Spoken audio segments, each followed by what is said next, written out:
할렐루야. 오늘도 거룩한 주일 예배 드리시는 여러분들에게 하나님의 은혜와 평강이 넘치기를 간절히 소원합니다. 오늘 하나님의 말씀은 구약성경 사무엘하 19장 7절 말씀이 되겠습니다. 사무엘하 19장 7절 말씀, 구약성경 495쪽이 되겠습니다. 우리 함께 합독하시겠습니다. 이제 곧 일어나 나가 왕의 부하들의 마음을 위로하여 말씀하옵소서. 내가 여호와를 두고 맹세하옵나니 왕이 만일 나가지 아니하시면 오늘 밤에 한 사람도 왕과 함께 머물지 아니할지라. 그리하면 그 화가 왕이 젊었을 때부터 지금까지 당하신 모든 화보다 더욱 심하리이다 하니. 아멘. 오늘 본문 말씀을 통해서 위로라고 하는 제목으로 말씀을 나누겠습니다. 우리 사람은 사람들과 더불어서 살아가면서 상처를 많이 받기도 합니다. 이런 일 저런 일로 인해서 우리가 많은 상처들을 받고 살아가는데요. 하지만 우리가 상처만 받고 사는 것은 아니죠. 상처를 받았음에도 불구하고 또 위로를 받는 그런 때가 있죠. 위로하는 사람들이 또 우리 주변에 있을 수 있기 때문에 상처로 인해서 마음이 아프지만 또 다른 사람을 통해 위로를 받음으로 인해서 또 우리가 어려운 일들을 잘 극복하는 일들을 겪고 살아갑니다. 하나님께서도 우리 인간을 너무 잘 아시죠. 우리 사람들이 상처받는 것을 잘 아십니다. 그때 하나님은 사람들을 통해서 또 위로하시기도 하는 것이죠. 오늘 다윗의 이야기를 통하여서 사람을 통해서 위로하시는 이 하나님의 은혜가 어떤 것인가를 함께 나누면서 때로 우리가 상처받고 상처의 깊은 상처로 인해서 우리가 낙심하고 처져 있지만 또 하나님께서 이렇게 저렇게 사람들을 통해서 위로하시는 은혜를 베푸시기도 하고 또 내가 누군가에게 위로자가 되어주는 이런 삶을 사는 것이 우리 그리스도인의 아름다운 모습이 아닌가 생각하면서 오늘 말씀을 함께 나누시면 좋겠습니다. 여러분, 다윗 왕은 참 사람들에게 많은 상처를 받고 살아갑니다. 왕이 되기 전에도 상처를 받았는데 왕이 되고 나서도 역시 상처를 많이 받습니다. 사람에게 어찌 보면 이 상처받는다라는 것은 뭐 한때 상처받고 끝나는 게 아니라 평생을 가야 되는 그런 문제가 아닌가 이렇게 생각이 되는데요. 이 사람과 사람과의 관계는 온전한 관계, 완전한 관계가 아니기 때문에 상처가 없을래야 없을 수가 없죠. 뭐 다른 사람이 아니고 가족에게도 상처를 받고 우리 혈연, 이 피부치인데도 상처를 받는 경우가 있는데 우리가 뭐 집 밖에 다른 사람에게 어떻게 뭐 상처를 전혀 받지 않고 살아갈 수 있겠습니까? 이 다윗도 그의 주위가 이제 왕이 되었고 왕의 권위를 가지고 또 권력을 가졌지만 그러지 못했을 때 뭐 별 다름없는 그런 상처 속에서 살아가는 것을 우리가 보게 되죠.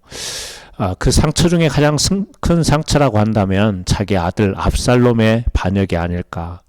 아들이 아버지 왕 다윗 왕을 이제 제거하고 자기가 왕으로 즉위 하려고 반역을 일으키잖아요. 이게 얼마나 아버지로서 또 왕으로서 다윗에게 상처가 됐겠습니까? 그런데 이 아들 압살롬만이 아니라 주변에 자기를 따르던 사람들이 압살롬 편에 서서 그리고 자기를 따라야 될 백성들이 압살롬 편에 섰을 때 압살롬뿐만 아니라 이 백성들을 향해서도 얼마나 상처를 다윗이 많이 받았을까. 그런데요, 하나님은 반대로 사람들을 통해서 다윗을 위로하기도 합니다. 이제 이 다윗이 싸움에서 승리하고 돌아오는 길이에요. 그런데 어떤 싸움이었죠? 압살롬이 반란을 일으켜서 그래서 그 반란을 제압하는 싸움입니다. 그 싸움 완전히 이제 승리했죠.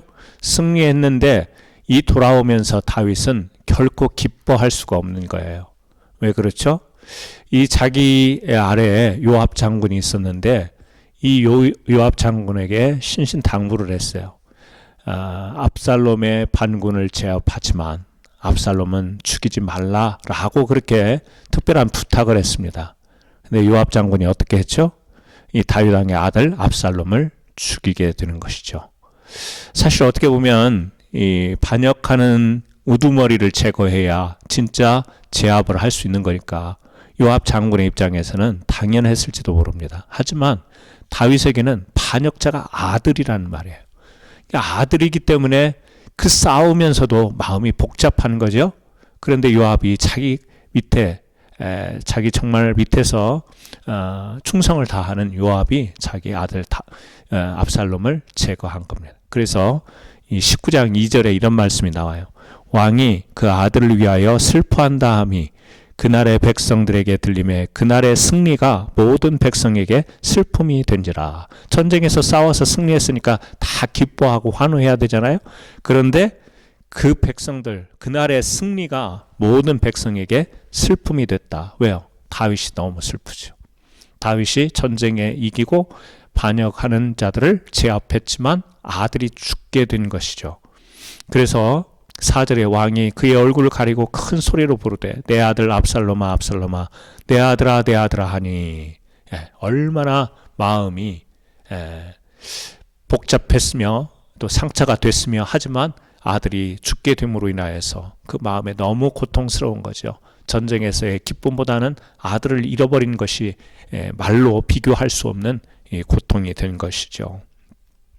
그런데 이런 상황 속에서 이 자기 밑에서 충성을 다했던 요압이 이 다윗에게 다가와서 또 상처를 줍니다. 어떤 상처를 주죠?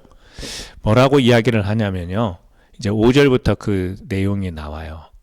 자, 5절부터 우리가 다 읽지는 않지만 오늘 읽었던 7절 말씀에 이런 말이 나오죠. 이제 곧 일어나 나가 왕의 부하들의 마음을 위로하여 말씀하옵소서. 무슨 말이에요?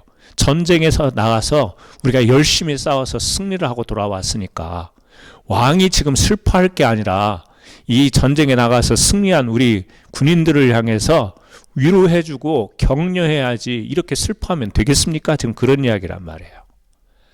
아니, 가장 이 다윗의 밑에서 다윗을 잘 알고 다윗의 마음, 신경을 알 만한 이 요압이 지금 하는 말이에요. 그러면서 앞에 5절, 6절 한번 보세요. 뭐라고 이야기하나. 요압이 집에 들어가서 왕께 말씀드려도 왕께서 오늘 왕의 생명과 왕의 자녀의 생명과 처접과 비빈들의 생명을 구원한 모든 부하들의 얼굴을 부끄럽게 하시니 이는 왕께서 미워하는 자는 사랑하시며 사랑하는 자는 미워하시고 오늘 주의관들과 부하들을 멸시하심을 나타내심이라. 오늘 내가 깨달으니 만일 압살롬이 살고 오늘 우리가 다 죽었다면 왕이 마땅히 여기실 뻔하였나이다. 아니, 우리는 왕에게 충성을 다하는데 그리고 반역을 일으킨 지금 압살롬이 제거가 됐는데 어떻게 거꾸로 됐습니까? 미워하는 자는 사랑하고 사랑해야 될 자를 미워하심이 어찌 된 일입니까? 지금 이런 이야기를 하는 거죠. 그래서 빨리 나가서 지금 전쟁에서 싸워서 승리한 군인들을 위로하고 격려해 주세요. 지금 요압이요 다윗에게 이런 이야기를 합니다. 그렇지 않아도 지금 소리를 내면서 내 아들 압살롬아 압살롬아 괴로운 다윗에게 이 지금 요압 장군이 하는 말, 여러분, 이런 상황이 우리에게 벌어진다면 정말 상처가 되지. 가장 가까운 사람일 수 있는데요. 가장 가까운 사람일 수 있는데 신복인데 더군다나 뭐라고 이야기하는 줄 아세요? 7절에 그 뒤에 보면 만약에 왕이 그렇게 격려하지 않으면 왕이 젊었을 때부터 지금까지 당하신 모든 화보다 더욱 심하리이다. 무슨 말이에요? 우리 가만히 있지 않겠습니다. 그 말입니다. 또 다른 쿠데타를 일으키겠다는 말인지는 모르겠지만 우리 가만히 있지 않겠습니다. 우리 격려해주고 위로하지 않으면 가만히 있지 않겠습니다. 지금 다윗의 마음은 너무너무 힘들어요. 근데 옆에 와가지고 자기네들 격려, 위로 안 해준다고 요압이 지금 왕에게 따집니다. 그리고 따지는 게 아니라 협박하는 거죠. 우리 위로 안 해주면 가만히 있지 않겠다.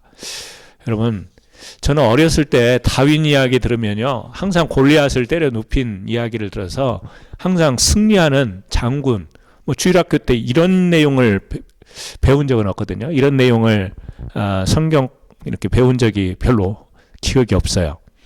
골리앗을 이긴 막 장군 다윗, 힘세고 그런 다윗만 생각했지 이렇게 마음이 아프고 상처가 되고 또 주위에 있는 사람들에게 이런 어떤 협박 아닌 협박을 당하는 이런 다윗을 배워본 적이 없습니다.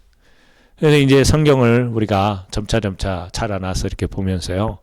야, 다윗도 사람이 갖는 모든 아픔, 상처 다 겪었고 가까이 있는 사람들로부터 정말 배신은 아니겠지만 이런 일도 당하는구나 이런 모습을 보면서 참 측은한 마음이지만 또 우리의 자아상을 보는 것 같습니다.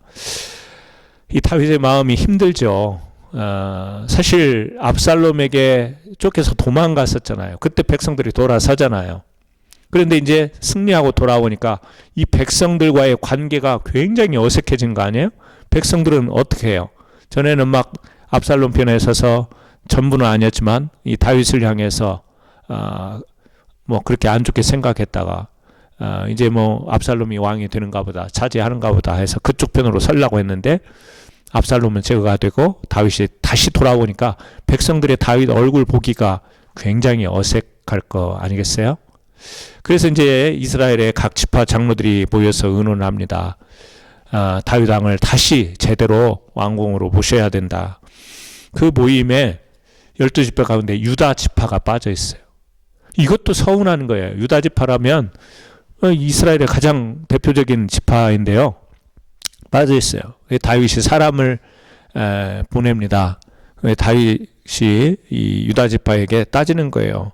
어떻게 내가 이제 왕으로 다시 궁궐로 돌아가는데 다른 지파들은 모여서 의논하는데 너희들은 빠져서 함께 의논하지도 않고 어떻게 이럴 수가 있냐. 섭섭하다 이거죠. 이야기를 합니다. 그때서야 이제 유다 장로들이 다시 이야기를 하고 이제 그 같이 의논하려고 하니까 이때 또 다른 11지파 그 지파의 장로들이요. 아니 우리가 다 상의해서 이렇게 하려고 했는데 다윗은 왜 유다 지파만 유독 거기만 사람을 보내서 상의하고 뭐 우리는 다른 뭐 지파가 아니냐 뭐 이렇게 또 이제 서운해 가지고요. 그러니까 가만히 보니까 다윗 주변에 되는 일들마다 이렇게 막 시기도 있고 질투도 있고 또 뭐 협박도 있고 막 이런 구렁텅이에서 다윗이 견뎌 나가는 거예요. 오늘 이런 가운데서 하나님이 다윗을 위로하시는 그런 모습을 발견할 수가 있어요.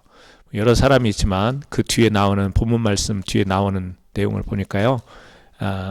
네 사람 정도가 이렇게 등장을 해요. 첫 번째 19장 16절에 보면 시므이라는 사람이 등장을 합니다.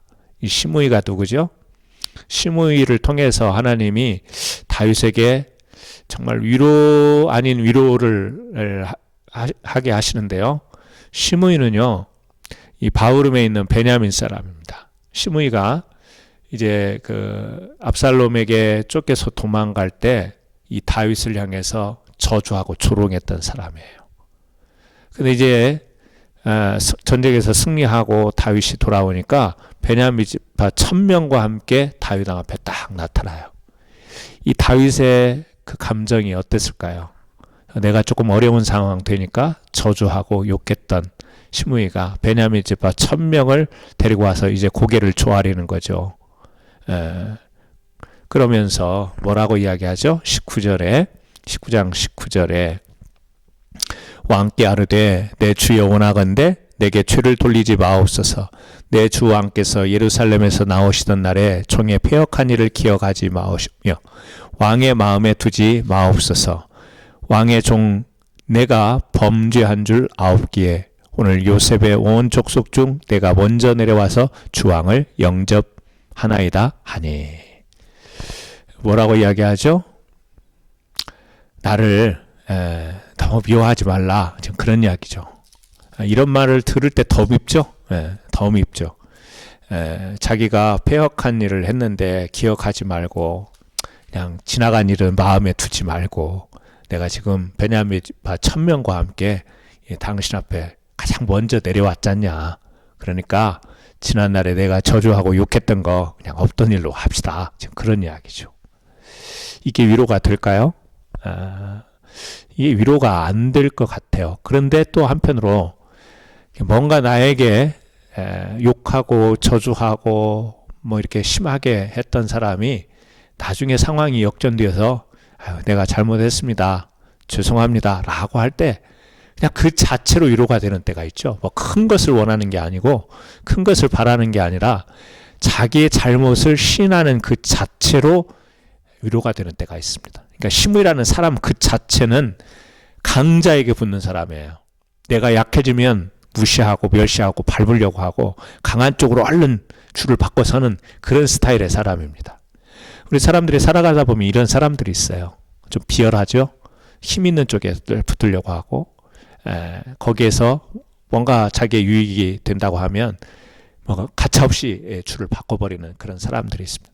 그리고 또 상황이 바뀌면 이런 식으로 지난 날은 그냥 잊어버리고요, 내가 잘못했는데 그냥 마음 쓰지 마세요, 신경 쓰지 마세요 하고 또 강한 저편으로 살짝 이렇게 줄을 바꾸는 사람이 있습니다.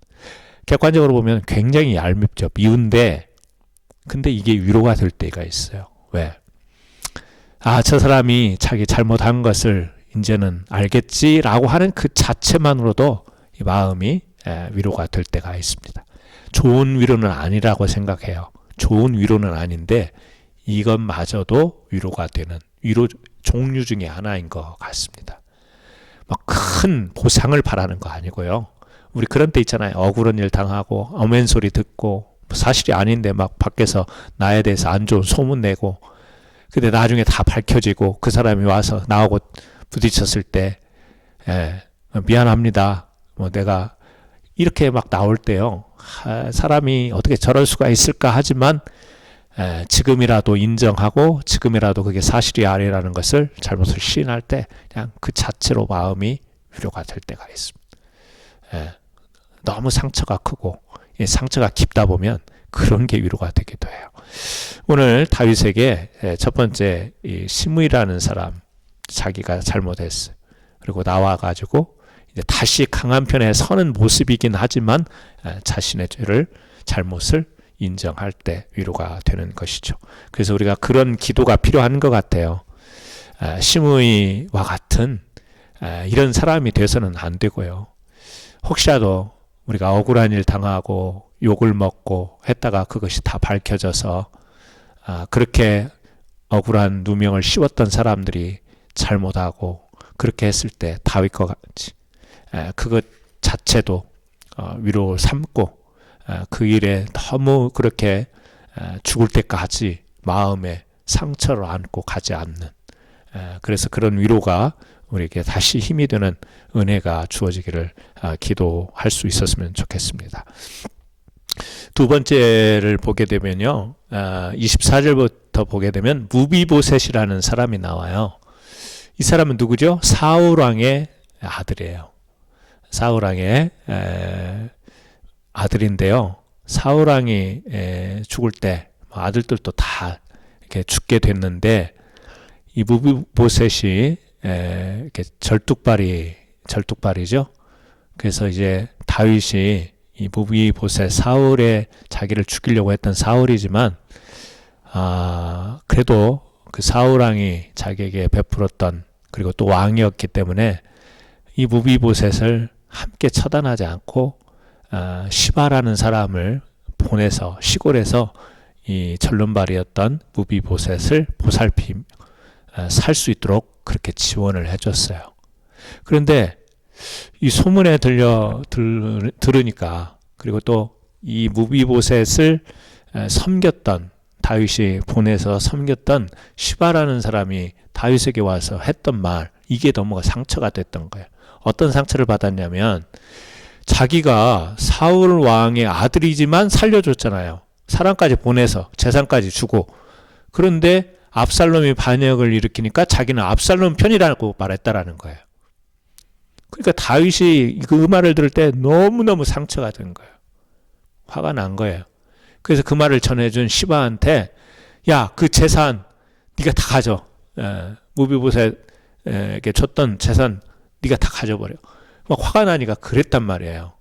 그리고 이제 전쟁에서 승리하는 딱 앞에 누가 있어요? 무비보셋이 있는 거예요.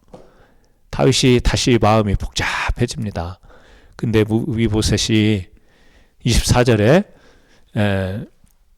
이제 무비보셋이 내려와 왕을 맞으니 그는 왕이 떠난 날부터 평안히 돌아오는 날까지 그의 발을 맵시내지 아니하며 그의 수염을 깎지 아니하며 옷을 빨지 아니하였더라. 내용이 좀 그렇죠? 예. 내용이 왕이 떠난 날부터 평안히 돌아오는 날까지 그의 발을 맵시내지 않아요. 그러니까 꾸미지 않았다라는 거예요. 또 수염을 깎지 않고 옷을 빨지 아니하였다. 그러니까 왕이 돌아오기를 간절히 무사하기를 간절히 바랬다라는 반증의 구절이에요. 자, 25절에요. 예루살렘에 와서 왕을 맞을 때 왕이 그에게 물어 이르되 무비보셋이여 네가 어찌하여 나와 함께 가지 아니하였더냐 하니 이제 막 그 섭섭했던 것을 다윗이 이야기를 하는 거예요. 26절에 대답하되 내 주 왕이여 왕의 종인 나는 다리를 절므로 내 나귀에 안장을 지워 그 위에 타고 왕과 함께 가려 하였더니 내 종이 나를 속이고 종인 나를 내 주 왕께 모함하였나이다. 내 주 왕께서는 하나님의 사자와 같으시니 왕의 처분대로 하옵소서. 이제 진실을 말하는 거예요. 시바라는 사람이 모함을 해가지고 자기는 이 다윗과 함께 가고 싶었는데 시바가 와서 압살롬 편이 돼버렸다고. 그러니까 재산 다 가져라 하니까 웃으면서 그 재산을 다 가져간 거예요. 이제 진실이 밝혀진 거예요. 종인 나를 내 주 왕께 모함하였나이다. 그러니까 모함에서 이런 일이 벌어졌는데 왕이 알아서 내가 잘못했다면 처리해 주세요. 28절에 내 아버지의 온 집이 내 주 왕 앞에서는 다만 죽을 사람이 되지 아니하였나이까. 그러나 종을 왕의 상에서 음식 먹는 자 가운데 두셨사오니 내게 아직 무슨 공의가 있어서 다시 왕께 부르질 수 있사오니 나는 할 말이 없습니다. 지금 그런 이야기입니다. 나는 아무런 할 말이 없습니다. 그래서요, 이 사실을 할 때 이제 시바에 대해서 얼마나 또 상처가 되겠어요. 다윗이 시바에 대해서 이 종 무비보셋을 잘 섬기라고 했는데 그가 와가지고 무비보셋이 당신을 배반하고 압살롬 편이 됐다고 말했던, 그래서 재산 네가 다 가져라 그랬던 이 시바가 얼마나 얄미웠겠어요. 그런데 앞에 보면 시바도 이 1000명 베냐민 지파 나올 때 같이 나왔거든요. 근데요, 무비보셋이 30절에 이런 이야기를 합니다. 무비보셋이 왕께 이르되 내 주 왕께서 평안히 왕궁에 돌아오시게 되었으니 그로 그 전부를 차지하게 하옵소서. 이게 이제 위로가 되는 말이에요. 뭐냐면 왕이 무사하게 돌아왔잖아요, 궁으로. 그러니까 시바가 내 재산을 다 가져갔는데 그 재산 나 없어도 됩니다. 왕이 평안히 무사히 궁으로 돌아온 것만으로도 나는 만족합니다. 지금 그런 이야기예요. 다윗이 얼마나 위로가 됐을까요? 얼마나 위로가 됐을까요? 지금 계속해서 왕이 되기 전에 왕이 되고도 자기가 그 충복이었던 요압 장군에게도 별의별 소리를 다 들었는데 무비보셋에게요, 이런 이야기를 들어. 당신이 무사히 돌아와서 너무 감사하다. 재산 시바가 나를 모함해서 그랬는데 만약에 그게 괘씸하다면 나를 처분해도 좋은데, 자기의 고백이잖아요. 이걸 들었을 때 다윗이 얼마나 위로가 됐을까. 여러분, 그래요. 우리가 늘 살다 보면 이런 억울함, 막 이런 상처, 이런 투성이 속에서 살아가요. 그런데 이런 사람도 있어요. 우리 주위에 이런 사람도 있습니다. 뭐 많지는 않겠지만 이렇게 위로가 되어지는 사람들도 있습니다. 오늘날도 교회나 또 우리 성도들은 어느 정도 이 억울함을 품을 수 있어야 됩니다. 성도 크리스찬인데도 조금만 억울한 일 당하면 막 미친 듯이 날뛰고 견디지 못하고 그런 사람도 있는데요. 그건 아닌 것 같고요. 교회나 우리 크리스찬들은 어느 정도 억울한 것, 그것을 좀 감수하면서 살아가야 되지 않을까. 위로만 받으려고 해서는 안 되고 좀 감수하면서도 살아가야 되는데, 오늘 여기 무비보셋을 보면서는 참 정말 우리가 짧은 글이지만 한 절이지만 좀 생각하고 배워야 될 문제가 아닐까. 내가 물질은 빼앗겼지만 하나님 나라가 세워지고 하나님의 거룩한 나라가 존귀하게 세워지게 되고 또 하나님의 영광이 드러나는 승리가 있다면 나는 그것으로 됩니다. 내가 좀 손해봤는데요. 내가 좀 억울함 당했는데, 내가 좀 모함 당했는데요. 하나님의 나라가 온전하게 세워지고 교회가 유익이 되고 주의 복음이 온전하게 전해진다면 그 좀 억울함 이거 좀 저는 감당할 수 있습니다. 이제 이런 고백인데요. 이게 이런 말씀을 보면서 제 자신이 많이 부끄러워지고 또 우리가 한번 생각해 봐야 될 부분이 아닌가. 정말 하나님 나라가 세워진다면 하나님의 나라가 정말 이 땅 가운데서 형통하게 평안히 세워지게 된다면 내가 받은 상처들을 감당할 수 있겠습니다. 이런 고백인데 한번 우리 생각해보고 정말 이 무비보셋과 같은 그런 마음이 우리에게 있다면 우리도 누군가에게 참된 위로를 줄 수 있는 그런 넉넉한 사람이 되지 않을까 이렇게 생각이 됩니다. 세 번째요. 바르실레라는 사람이 나오는데요. 이 바르실레 31절부터 나와요. 다윗이 도망갔을 때 먹을 것을 챙겨주고 공개했던 사람이 바르실레입니다. 잘 사는 사람이 부자였던 것으로 보여요. 이 길르앗 사람 바르실레 왕이 유당을 이제 만나게 되죠. 만나게 됐을 때 너무 반가운 거예요. 다윗이 너무너무 옛날에 자기가 힘들었을 때 그렇게 먹을 것을 공급해주고 도와줬던 그런 사람인데, 근데 성경에 나이가 이제 매우 많이 들어서 늙어서 80세가 됐다 이렇게 소개가 되고 있죠. 나이가 80세라 그는 큰 부자이므로 왕이 마하나임에 머물 때 그가 왕을 공개하였더라. 그래서 이제 왕이 만나서 바르셀레에게 궁으로 다시 같이 가십시다. 내가 힘들 때 도와줬는데 궁으로 우리 같이 갑시다. 지금 이제 그런 이야기를 해요. 내가 이제는 당신을 섬기겠습니다. 그랬더니 바르실레가 뭐라고 말을 하죠? 34절에 바르실레가 왕께 아뢰되 내 생명의 날이 얼마나 있겠사옵기에 어찌 왕과 함께 예루살렘으로 올라가리까? 내가 이제 80까지 살았는데 살면 얼마나 산다고 내가 막 그 왕궁에 가서 그렇게 호화로운 대접을 받고 그렇게 살겠습니까? 이 사람은요 부자니까 큰 부자니까 사실 궁에 가봤자 별거 없어요. 거기는 막 이 다윗 왕이 겪었지만 격동의 시기니까 막 위협이 있고 위험하고 뭐 그런 거지. 뭐 그래서 거절하는 건 아닌데요. 80세라 어떻게 좋고 흉하는 것을 분간할 수 있사오며 음식의 맛을 알 수 있사오리까? 이 종이 어떻게 다시 노래하는 남자나 여인의 소리를 알아들 수 있겠오리까? 어찌하여 종이 내 주와 함께 아직도 누를 끼치리까? 굉장히 겸손하게 내가 뭐 나이가 이렇게 많이 들었는데 궁궐에 간들 특별한 저희가 없습니다. 그런데 왕이 감사해서 요청을 했잖아요. 궁으로 가서 내가 섬기겠다. 그랬더니 이제 거절은 못 하고요. 지금 사실은 나는 안 가겠다 그 말이에요. 안 가겠다 그 말이었는데 대신에 자기 아들을 데리고 여기 38절입니다. 왕이 대답하되 김함이 나와 함께 건너가리니. 김함 성이 김씨고 이름이 한국 사람 같아요. 김함이라고 하는 아들이 있는데요.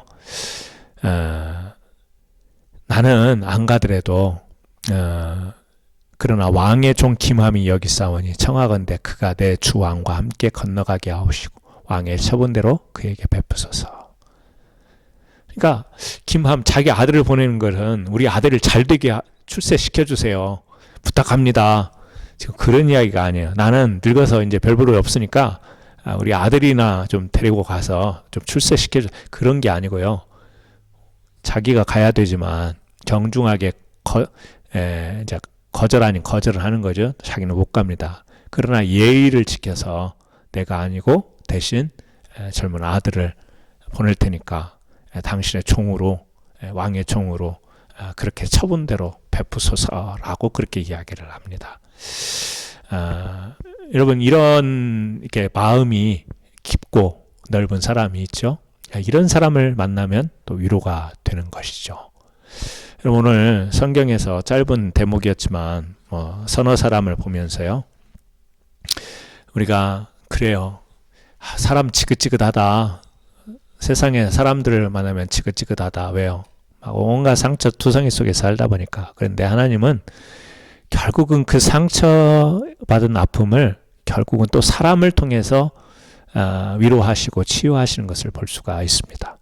그러니까 우리가 사람에게 힘든 것도 있지만 위로자로 하나님이 보내시는 사람도 있습니다.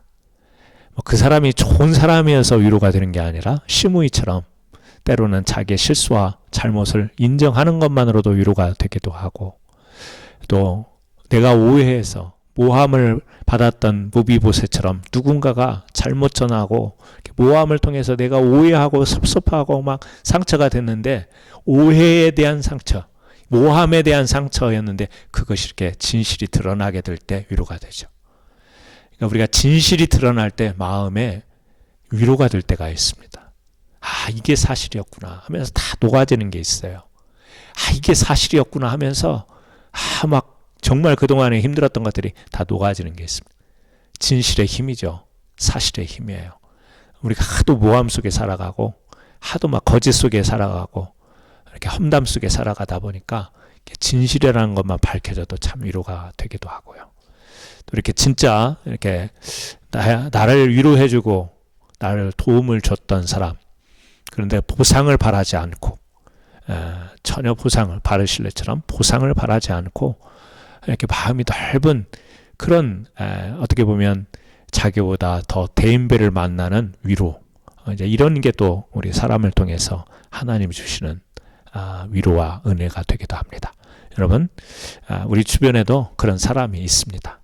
또 여러분이 누군가에게 바르실레처럼 그런 또 위로자가 되고, 또 무비보셋처럼 자기의 어떤 재산이나 물질적인 이런 것이 비교의 대상이 아니라 정말 참된 그 진실을 당신이 무사히 돌아온 것만으로도 나는 물질이 없어도 됩니다 라고 하는 고백처럼 그런 진실한 관계를 받을 수 있는 위로, 이런 것이 나와 또 더불어 다른 사람들에게 계속해서 주어지면서 우리가 살아가는 세상 속에서 지금 얼마나 우리가 위로받고 싶은 때입니까? 아마 지금은 누구든지 아마 다 위로받고 싶은 그런 상황이고 때일 거라고 생각합니다. 그 위로마저 잘 안 되고 또 서로에게 위로가 되기도 어려운 시기이긴 하지만 하나님은 우리에게 또 분명히 사람을 통해서 위로를 주신 줄로 믿습니다. 오늘 이 말씀을 나누면서 그래 누군가가 나를 위로해 주겠지 또 이러기보다는 내가 누군가에게 위로자가 되어줘야지 라고 하면서 이번 한 주 동안 기도하시면서 작은 위로가 주위 이웃들에게 전해지는 놀라운 축복의 한 주가 되기를 예수님의 이름으로 축원합니다. 기도하시겠습니다. 하나님, 그렇습니다. 우리가 살아가다 보면 많은 상황과 일들로 인해 상처받습니다. 또 그 일과 관련된 사람들로 인하여 상처를 받습니다. 도대체 세상에 온통 모든 것이 다 상처투성인 것 같은데, 그러나 하나님은 또 사람을 통해서 위로하시기도 합니다. 다윗이 얼마나 이 왕이 되기 전과 왕이 되고 나서도 가장 가까이 있던 사람들에게도 이렇게 상처가 되었는지 모릅니다. 하지만 멀리 또 가까이 있던 사람들에게 이 위로를 받는 이 상황들을 저희가 한번 살펴봤습니다. 하나님 아버지, 그렇습니다. 우리는 때로는 모함과 또 오해와 여러 가지 난무하는 상황 속에서 많은 상처들을 받는데, 진실이 밝혀질 때, 그리고 또 그렇게 진정으로 나를 생각해 주는 사람이 있을 때, 누군가 나를 위해서 기도해 주는 사람이 있다라는 사실을 깨달을 때 참 위로가 됩니다. 또 이 마음이 넓어서 모든 것을 정말 형편과 사정을 알고 또 협력하고 도와주는 그런 모습을 우리가 만나면서 위로를 받기도 합니다. 오늘 하나님의 은혜, 사람을 통해서 위로를 주시는 이 하나님의 은혜를 기억하면서 오늘 또 힘을 얻게 하시고 또 누군가에게 힘을 줄 수 있는 참된 위로자들 되게 하여 주옵소서. 감사드리고 예수님의 이름으로 기도합니다. 아멘.